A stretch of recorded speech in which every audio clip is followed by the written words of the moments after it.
Hello ನಮಸ್ತೆ. ಯುಗಾದಿ ಹಬ್ಬದ ಸಡಗರ ಎಲ್ಲರ ಮನೆಯಲ್ಲಿ ಜೋರಾಗಿ ನಡೀತಿದೆ ಅಂದ್ಕೊಳ್ತೀನಿ. ಇವತ್ತು ನಮ್ಮ ಚಾನಲ್ನಲ್ಲಿ ಹಬ್ಬದ ಸ್ಪೆಷಲ್ ಕಾಯಿ ಒಬ್ಬಟ್ಟು ಮಾಡೋದು ಹೇಗೆ ಅಂತ ತೋರಿಸ್ತೀನಿ. ಬನ್ನಿ ನೋಡೋಣ. ವಿಡಿಯೋನ ಪೂರ್ತಿಯಾಗಿ ನೋಡಿ. ಯಾರೇ ಲಾಸ್ಯ ಯೂಟ್ಯೂಬ್ ಚಾನಲ್ಗೆ ಸಬ್ಸ್ಕ್ರೈಬ್ ಆಗಿಲ್ಲ ಅಂದರೆ ಸಬ್ಸ್ಕ್ರೈಬ್ ಮಾಡ್ಕೊಳ್ಳಿ. ಹಾಗೆ ಪಕ್ಕದಲ್ಲಿರೋ ಬೆಲ್ ಬಟನ್ನ ಕ್ಲಿಕ್ ಮಾಡಿ. ಇವತ್ತು ಯುಗಾದಿ ಹಬ್ಬ ಆಗಿರೋದ್ರಿಂದ ಕಾಯಿ ಒಬ್ಬಟ್ಟು ಮತ್ತು ಬೇಳೆ ಒಬ್ಬಟ್ಟು ಮತ್ತು ಕಡಲೆಬೇಳೆ ಒಬ್ಬಟ್ಟು ಎಲ್ಲರೂ ಮಾಡ್ತಾರೆ. ಅದು ಸ್ವಲ್ಪ ಬೇಗನೆ 2 ದಿನ 1 ದಿನ ಇಟ್ಕೊಳ್ಳೋದು ಹೆಚ್ಚು. ಇದಾದ್ರೆ ಸ್ವಲ್ಪ 2 ದಿನ 3 ದಿನ ಇಟ್ಕೊಬೋದು. ಅದಕ್ಕೋಸ್ಕರ ನಾನು ಕಾಯಿ ಒಬ್ಬಟ್ಟು ತೋರಿಸ್ತಾ ಇದ್ದೀನಿ. ಇವತ್ತು ನೋಡಿ ಹೇಗೆ ಬಂದಿದೆ ಅಂತ. ಈಗ ನಾನು ಮೈದಾ ತೊಗೊಂಡು ಹೊಂದಿಸ್ಕೊಂಡಿದ್ದೀನಿ. ನನ್ನ ಮಗಳು ಬಿಡ್ತಾ ಇಲ್ಲ ಹೊಂದಿಸೋಕ್ಕೆ.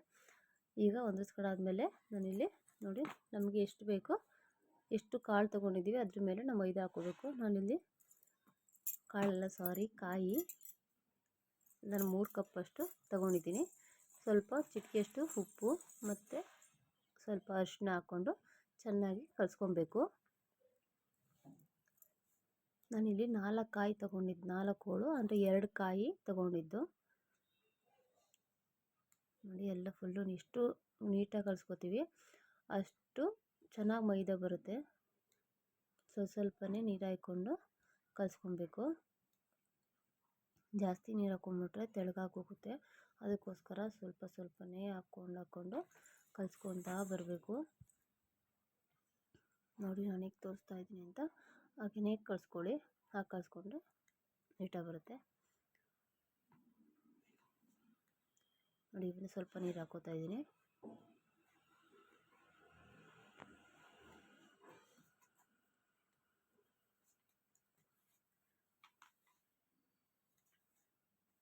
ಹಿಂಗೆ ಕಲಿಸ್ಕೊಬೇಕು.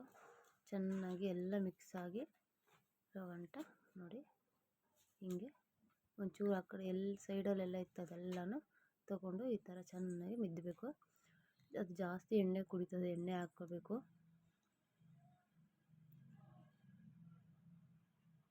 ಆ ಲೋಟದಲ್ಲಿ ನಾನು ಫುಲ್ಲು 1 ಲೋಟ ಎಣ್ಣೆ ತೊಗೊಂಡು ಫುಲ್ 1 ಲೋಟನೇ ಎಣ್ಣೆ ಹಾಕ್ಬಿಟ್ಟಿದ್ದೀನಿ. ಹಾಗೆ ಮೈದಾ ತುಂಬ ಸ್ಮೂತಾಗಿ ಬಂದಿದೆ.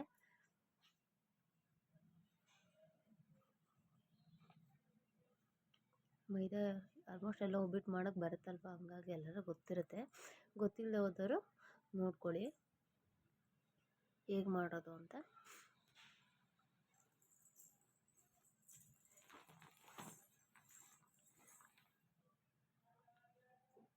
ನೋಡಿ ಎಷ್ಟು ಚೆನ್ನಾಗಿ ಮುದ್ದೆ ಹಾಗೆಲ್ಲ ಇದು ಮಾಡಿದ್ರೆ ನೀಟಾಗಿ ಬರುತ್ತೆ, ಸ್ಮೂತಾಗಿ ಹೋಗುತ್ತೆ ಮೈದಾ ಎಲ್ಲ.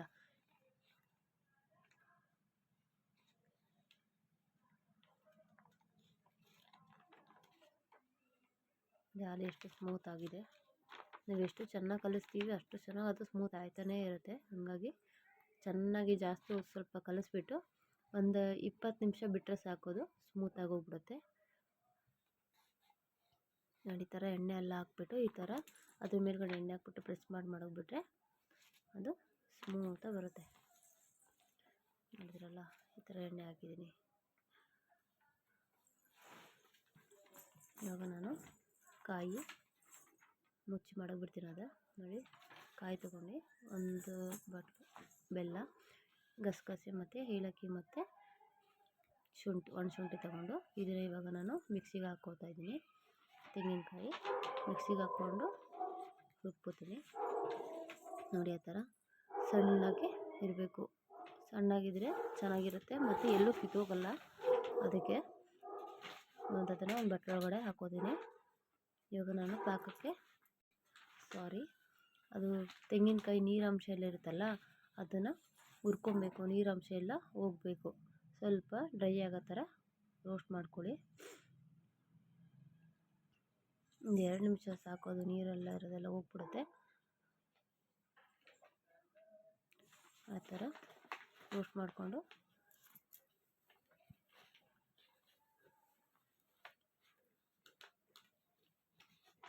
ಜಾಸ್ತಿ ಆಲ್ಮೋಸ್ಟ್ ಯಾರು ಕಾಳು ಒಬ್ಬಟ್ಟು ತಿನ್ನೋಲ್ಲ. ಕಾಯಿ ಒಬ್ಬಟ್ಟಾದರೆ 1-2 ತಿಂತಾರೆ.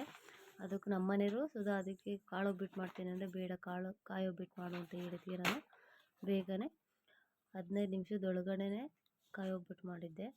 ತುಂಬ ಚೆನ್ನಾಗಿತ್ತು. ಮಕ್ಕಳು ಸುಧಾ ಇಷ್ಟಪಟ್ಟು ತಿಂತಿದ್ರು. ಬಗ್ಗೆ ನೀವು ಟ್ರೈ ಮಾಡಿ. ಈಗ ಅದನ್ನು ಬೇರೆ ಇದಕ್ಕೊಂದು ಹಾಕೋತೀನಿ.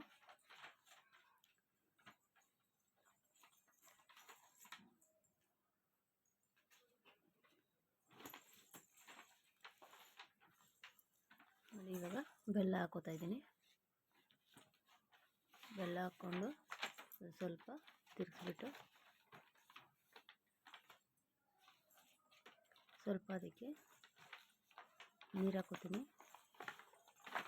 ನೋಡಿ, ಅದು ಬೆಲ್ಲ ಫುಲ್ಲು ಕರಗಬೇಕಲ್ಲ, ಅದಕ್ಕೋಸ್ಕರ ನೀರು ಹಾಕೋತೀನಿ. ಸ್ವಲ್ಪನೇ ಹಾಕ್ಕೊಳ್ಳಿ, ಯಾಕೆಂದರೆ ಅದು ತೆಳ್ಳಗೆ ಹಾಕ್ಬಿಟ್ರೆ ಪಾಕ ಬರೋದು ಲೇಟ್ ಆಗುತ್ತೆ.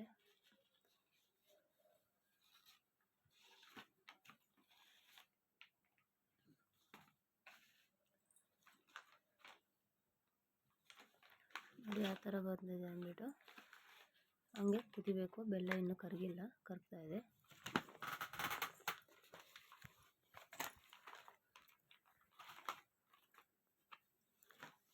ನೋಡಿ ಇವಾಗ ಪಾಕ ಬಂದಿದೆ.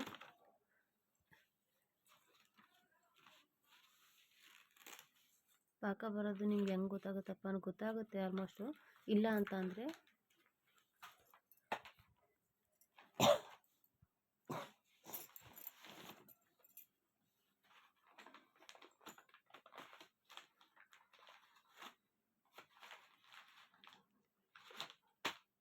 ಅಲ್ಲಿ ನೋಡಿ, ಅದು ಲೈನಾಗೆ ಬರ್ತಾನೇ ಇರುತ್ತೆ ಮೇಲೆ ಹಿಂಗೆ ಎತ್ತಿದ್ರೆ.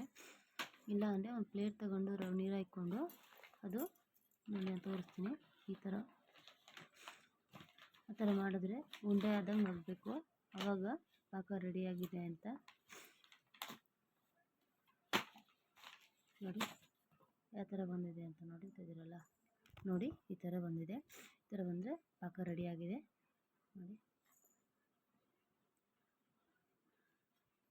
ನೋಡಿ ಈಗ ನಾನು ಹುರಿದಿಟ್ಕೊಂಡಿದ್ದೆಲ್ಲ ಕಾಯಿ ಅದನ್ನು ಮಿಕ್ಸ್ ಮಾಡ್ಕೊತೀನಿ.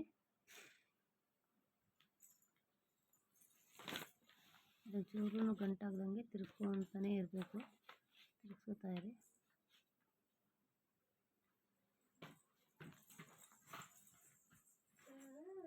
ನೋಡಿ ಇವಾಗ ಹಂಗೆ ಎಲ್ಲನೂ ಪೂರ ಮಿಕ್ಸ್ ಮಾಡ್ಕೊಬೇಕು.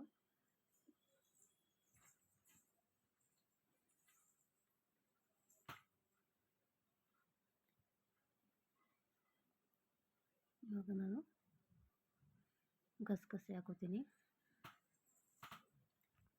ಆದಮೇಲೆ ಏಲಕ್ಕಿ ಕಾಯಿ ಮತ್ತು ಒಣಶುಂಠಿ ಅದನ್ನು ಸಹ ಹಾಕೋತೀನಿ.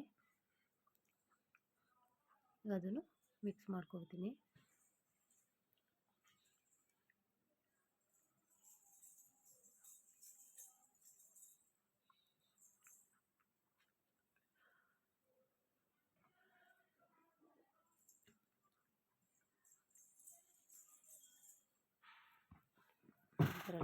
ಈಗ ಇನ್ನೊಂದ್ಸಲ ನೀಟಾಗಿ ಮಿಕ್ಸ್ ಮಾಡ್ಕೊತೀನಿ. ಪಾಕ ರೆಡಿ ಆಯಿತು.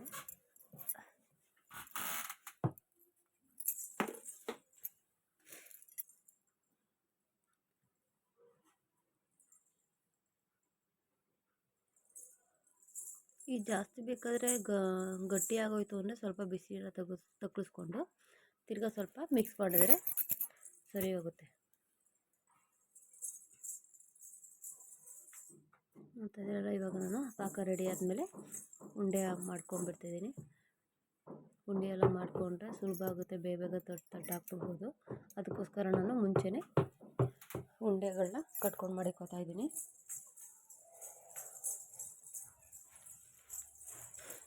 ಈಗ ಮೈದಾ ನೋಡಿ ಎಷ್ಟು ಚೆನ್ನಾಗಿ ನೆಂದಿದೆ. ಹೇಳ್ತಾ ಇದ್ರೆ ಬರ್ತಾನೆ ಇದೆ, ಆ ಥರ ನೆನೆಬೇಕು. ಇವಾಗ ನಾನು ಪೇಪರ್ ತಗೊಂಡು ಅದಕ್ಕೆ ಎಣ್ಣೆ ಸಾರಿಕೊಂಡು ಮೈದಾನ ನಾನು ಹಾಕೋತಿದ್ದೀನಿ. ನೋಡಿ ಈ ಥರ ತೊಟ್ಕೊಂಡು ಅದರೊಳಗಡೆ ನಾನು ಸ್ವಲ್ಪ ಅದ್ರ ಮೇಲ್ಗಣಕ್ಕೂ ಎಣ್ಣೆ ಹಾಕ್ಕೋತೀನಿ. ಆಮೇಲೆ ಉಂಡೆ ಕಟ್ಟಿದ್ದನ್ನ ಒಳಗಡೆ ಮಾಡಿಕೊಂಡು ಪೂರ ಮಡ್ಚ್ಕೊಂಡು ನೋಡಿ ನಾನು ಯಾವ ಥರ ಹಾಕ್ತಾಯಿದ್ದೀನಿ. ಥರ ನೋಡಿ ಥರ ತರ್ತಾಯಿದ್ದೀನಿ. ನೀವು ಲತ್ತಣಿಗೆ ಇದು ಚಪಾತಿ ಒತ್ತೋದಿರುತ್ತಲ್ಲ ಅದ್ರ ಮೇಲೂ ಒತ್ಬೋದು. ಈ ಥರ ಪೇಪರ್ ಇಲ್ಲ ಅಂತ ನಾನಿಲ್ಲಿ ಮಾಮೂಲಿ ಪೇಪರ್ ತೊಗೊಂಡಿದ್ದೀನಿ. ಎಣ್ಣೆ ಪೇಪರ್ ಆದರೂ ಆಗುತ್ತೆ, ಬಟರ್ ಪೇಪರು ಇರುತ್ತಲ್ಲ ಅದಾದ್ರೂ ಆಗುತ್ತೆ. ನಾನಿಲ್ಲಿ ಕೈಲಿ ಮನೇಲಿ ಅದು ಪೇಪರ್ ಇತ್ತು ಅದನ್ನು ತಗೊಂಡು ಮಾಡ್ತಾಯಿದ್ದೀನಿ. ನೋಡಿ ಎಷ್ಟು ನೀಟಾಗಿ ಬರ್ತಿದೆ, ನೋಡಿ ಎಷ್ಟು ಚೆನ್ನಾಗಿ ಬಂದಿದೆ. ಎಲ್ಲ ಕಡೆಗೂ ಅಪ್ಲೈ ಮಾಡಬೇಕು. ಅದನ್ನು ಕಾಯಿದು ಹೋಳಿಗೆ ಇರುತ್ತಲ್ಲ ಅದನ್ನು ಮೈದಾ ಒಂದು ಕಡೆ, ಕಾಯಿದು ಹೋಳಿಗೆ ಒಂದು ಕಡೆ ಮಾಡಬಾರ್ದು. ಎಲ್ಲ ಒಂದು ಸೈಡ್ ಇರಬೇಕು. ಎಲ್ಲ ನೀಟಾಗಿ ಮಾಡಾದ್ಮೇಲೆ ನೋಡಿ ಈಗ ಎತ್ಕೋತಾಯಿದ್ದೀನಿ. ಎತ್ತಕ್ಕೆ ಬರೋಲ್ಲ ನೋಡಿ ಒಬ್ಬರಿಗೆ. ನೋಡಿ ಈ ಥರ ಎತ್ಕೊಂಡು ತವೆ ಬಿಸಿ ಮಾಡೋಕ್ಕೆ ಮಡಗಿದೆ ಮುಂಚೆನೇ. ತವೆ ಕಾದಿತ್ತು, ಅದ್ರ ಮೇಲೆ ಇವಾಗ ಹಾಕಿ ಸ್ವಲ್ಪ ಎಣ್ಣೆನ ಅದ್ರ ಮೇಲೆ ಹಾಕ್ತಾಯಿದ್ದೀನಿ. ನೋಡಿ ಚೆನ್ನಾಗಿ ಬಂದಿದೆ.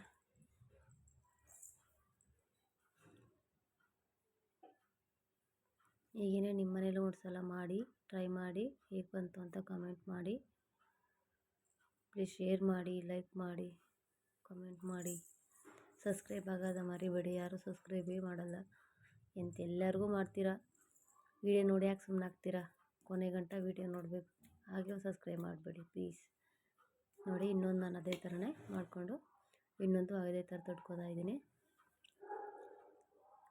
ನೋಡಿ ಎಲ್ಲೂ ಕಿತ್ತೋಗ್ದಂಗೆ ಎಷ್ಟು ನೀಟಾಗಿ ಬರ್ತದೆ ಅಲ್ವಾ? ನೀವು ಟ್ರೈ ಮಾಡಿ, ನಿಮ್ಮದು ಏನಿಗೆ ಹೇಗೆ ಬರುತ್ತೆ. ಇದು ಬೇಗನೆ ಆಗುತ್ತೆ.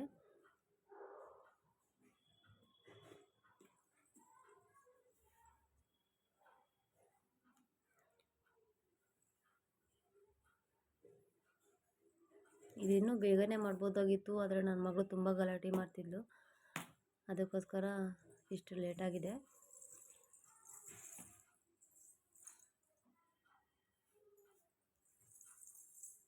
ನೋಡ್ತಿದ್ದೀರಲ್ಲ ಹೇಗೆ ಬರ್ತಿದೆ ಅಂತ. ನೋಡಿ ಒಬ್ಬಿಟ್ಟು ತಟ್ಟಕ್ಕೆ ಬರಲಿಲ್ಲ ಅಂದರೆ ಈ ಥರ ಮಾಡ್ಬೋದು. ನೋಡಿ ನೋಡಿ ನಾನು ಯಾವ ಥರ ತಿರುಗಿಸ್ತಾಯಿದ್ದೀನಿ, ಆ ಥರ ತಿರುಗಿಸಿದ್ರೆ ರೌಂಡು ಬರುತ್ತೆ.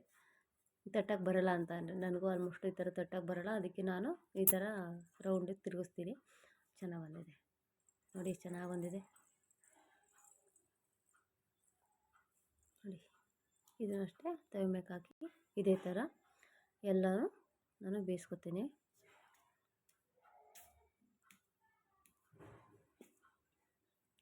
ನೋಡಿದ್ರಲ್ಲ ಎಷ್ಟು ಚೆನ್ನಾಗಿ ಬರ್ತಾಯಿದ್ದಾವೆ ಅಂತ. ಈ ಸಲ ಇವತ್ತು ಯುಗಾದಿ ಹಬ್ಬ ಆಗಿರೋದ್ರಿಂದ ನೀವು ಒಂದು ಸಲ ಈ ಥರ ಟ್ರೈ ಮಾಡಿ.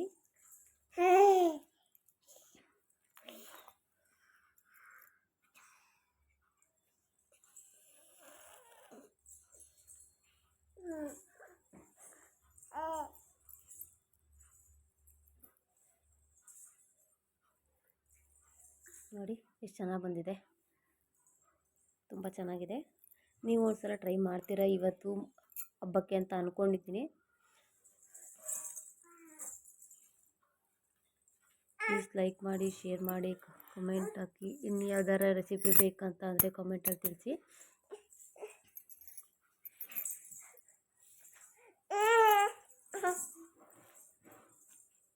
ತುಂಬ ಚೆನ್ನಾಗಿ ಬಂದಿದೆ. ಪೂರ್ತಿಯಾಗಿ ವೀಡಿಯೋ ನೋಡೋದಕ್ಕೆ ತುಪ್ಪ ಹಾಕ್ಕೊಂಡು ತಿನ್ನಿ. ಈಗ ಬಂದಿದೆ ಫೈನಲ್ ಆಗಿ. Thank you for watching. Ugadi ಹಬ್ಬದ ಶುಭಾಶಯಗಳು ಆಲ್.